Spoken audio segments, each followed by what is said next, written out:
Sekushile. Kushile. Vanhu vatara vona lava. Loko yi suka le Durban. Hi khandziye nkukulu. Ni va byele ku mina misi ya Giyani Stadium. A festival. Ni ta tshama kona ku ze ku fika ti-1 ta December. Mukhegulu ya mina loko a ni raha xifuva lexi ivi ni vumbuluka ni walela nhovela ivi ni tlela laha. Se ni fanekele ni pfuka sweswi ni teka riendzo ro ya eStadium ena ni swi tiva ku ni le kwihi laha ni nga kona.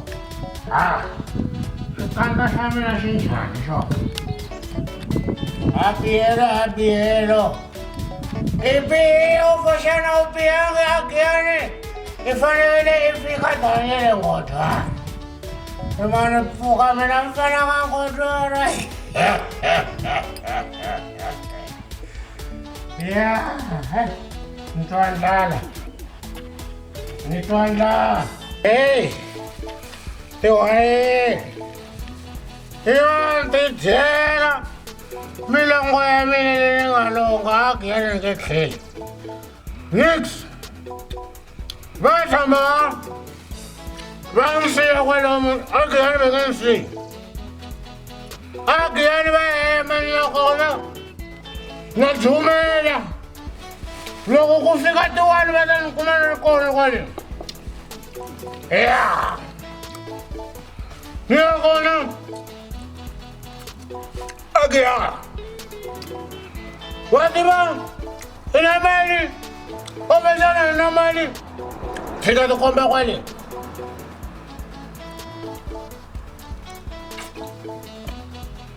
Aha. Hi lunghile milongo ya mina.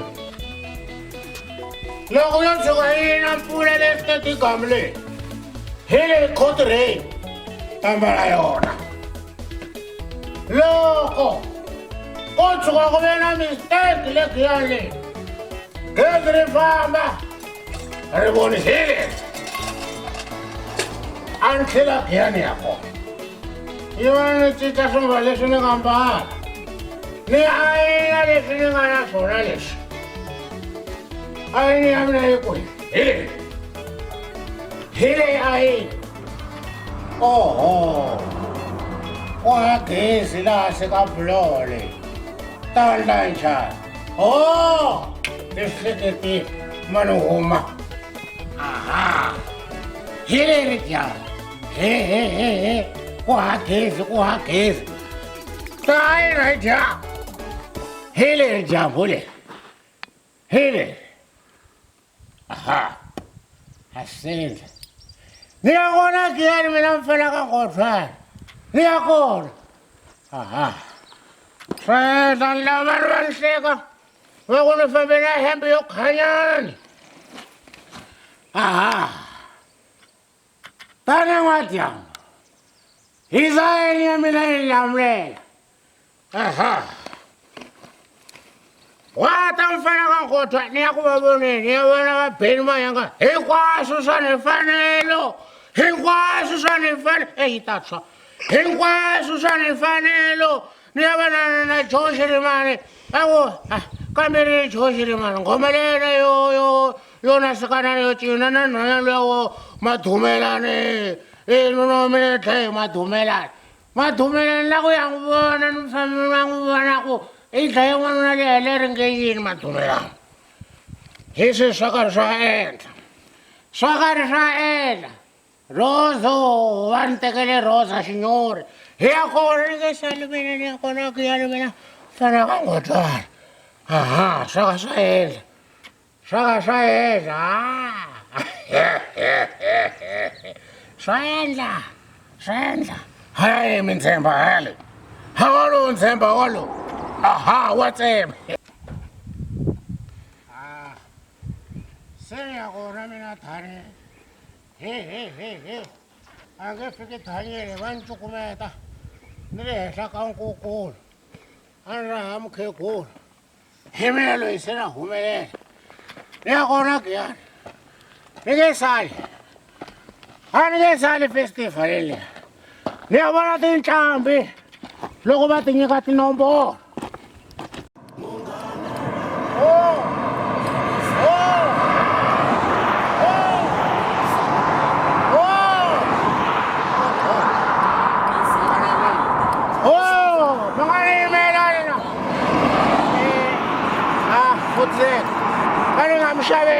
Angamshabeleli ile mlenge mina tafika Giyani.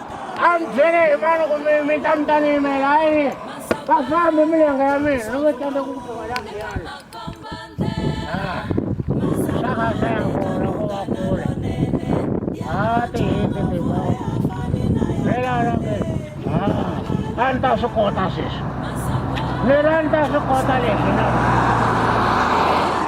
Anta kuma kui 8 rand hakana wona. Ay sarsi sana hakana jiran. Okay.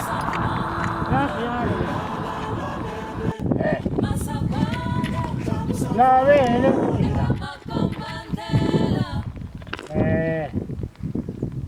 MP ING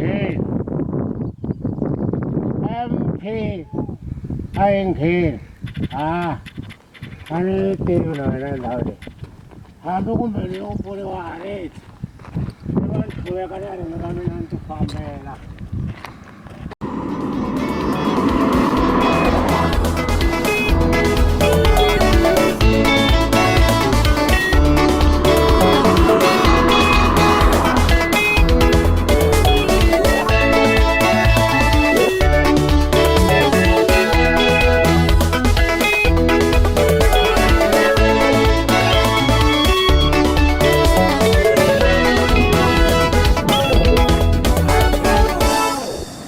Giyani nige khe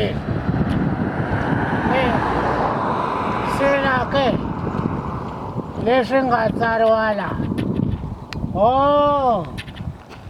veri kun'wana la kusuhi la ku na swimming pool la ku nga na mati lama ma blue ni nga nghena ni khita ni nga ngheni na famba la verile kwihi DZ Umeri.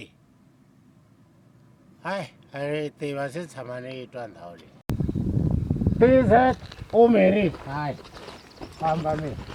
Masambali ya munanga za Xitsonga eka xitichi xa wena xa rirhandzu munghana lonene eka munghana lonene makomba ndlela Hala hele ku ri hayi.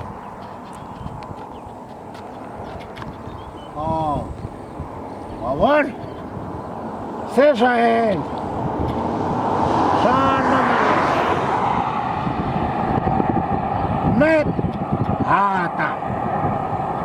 Mepe hata. Va swi vona ku a nga ri hati phela. Mepe hata. Okay. Lebyenene ka ha ri kule kusuka la ku ya Giyani. Ka ha ri kulenyana. Ka ha ri kulenyana. Xitandi lexi landzelaka ve ri le kwihi? Bambini. Futhi ni karhele no twi ni karhele ni khaya ni kha ni famba a sungula mi xavisa yini timongo i mali timongo ta n'wina 15 rand madura 15 timongo ti ni leti ti va ku deva se leswi leswi mukhosi a mina vuswa mi nyika njhanyana la leri se ni nga dya yini nino se ni nyana teta 15 rand lewa kona hi vona vukati hi ti ta 15 rand okay kambe n'wana mi ri mani lerisa n'wana mani Rebecca machine. Muna kayo muna man. Relo. Loko naman marang fena sa tuwa mo na Georgina. Relam kami. Ichilin ti mongoni dia. Tata, futhi khaleni ngani famba mani. Kusukela loko ri xile voriseriwa ma-5 loko ni se dya nchumu. Ni ya ka festival a Giyani. Ku na festival a Giyani hi ti-1. Ti-1 ta December teti. A Giyani kwihi? A stadium. A mi ntlangu va ku na vabeni mayengani, ku na vaxinyori, ku na vajoxi rimani, ku hlaye ku xurha. A min'we. A hi fambeni va mani, a hi yini. A hi vuleni mi nge a Giyani hi le ku teni. A Giyani hi le ku teni. Masagwadi ya vunanga bya Xitsonga eka xitichi xa wena xa rirhandzu Munghana Lonene eka Munghana Lonene makombandela Masagwadi ya vunanga bya Xitsonga eka xitichi xa Avuxeni bava. Avuxeni selifeni ni mpfukile. Ni mpfukile mi ri mani ku? Mina Benson Magunda ka Makela. Benson Magunda ka Makela. A ni kombela ku pfuniwa ku. Ni kombela lifiti la Giyani n'wana festival letiwani. Kusukela kwale ni kha ni famba dyambu hinkwaro a va ni lifiti ma ni kombela mi ni lifita mukulu na kombela samplini. Ana ndhawu mina. Yo mi hlayela mo mo bawutela. Mi twele misiwana na kombela. Mo bawutela na kombela njhani? Mo bawutela. Antanda plano man, na kombela samplini baba man. Tayile playa njhani? A ku na pulani. Nanta timanya kun'wana kwala. Ku na ndhawu menya kwini kwala. Ku na ndhawu timanya kona. Sweswi mi nga swi rhwala kwala. Leswi swakudya swa timbuti leswi. Timbuti mi ta sika leswi. A ni ta tikhulisa kwala. Hayi baba na kombela. Na ni ta dombelela kwala. Andla vunghozi chika na andla vunghozi mina. Hey. Andla vunghozi andla kudlaya na munhu mina. Fambani. Fambani hayi nge sikolo. Iswona mi famba kahle. Iswona Ngodwana. A ni va tshembi vantshwa that's why na mara mi ta ya festival n'wina. a festival ni ya kona. XMA15 yifikile switendini a xitichini tingoma tambekini ta kusa mpfumawulo tinena tikisini ti ya hlangana xitikisini ya vuya mujijiji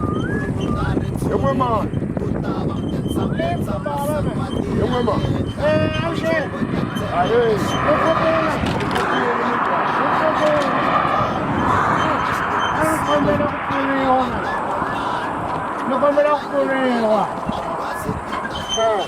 Ni kombela lifiti. Mi ya kwihi?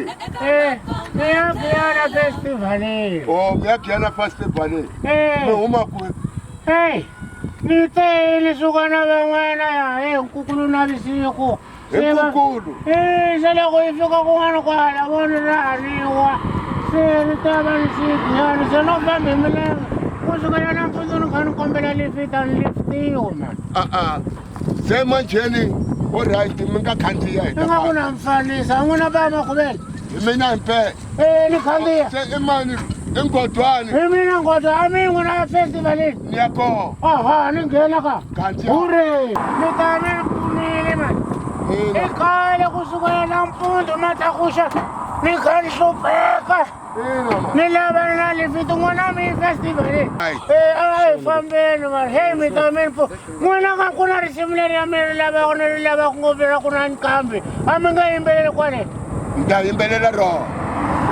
Nkambi kuya ka Ngodwana tanani mi ta vona maseko. Mi nga rileli ku na nkambi kuya ka Ngodwana. Duna i Josepha Mchaka.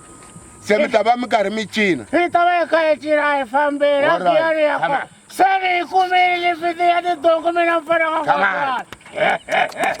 A hi fambeni. A hi fambeni. La ku ya vona kwa. Aha. Se ku nga kona ya festival. Giyani lendele.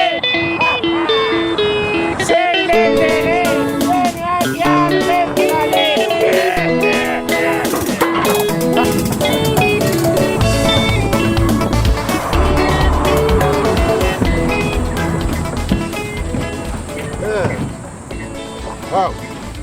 Switzerland. Hayi. Umelela, Umelela. Yemngani. Mayiva. Anoyiva xinkwa xi nga wela non'wini wa mina. Xana ku nga xi That's why if I'm in Tula about the mob of my hey, ja. Give me something to get. Chikwa yiva.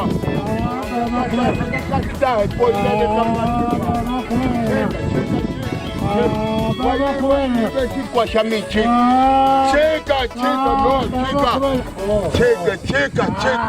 Chika. Mama nitaliziwana. No. Wayiva bona yiva chikwa shamina.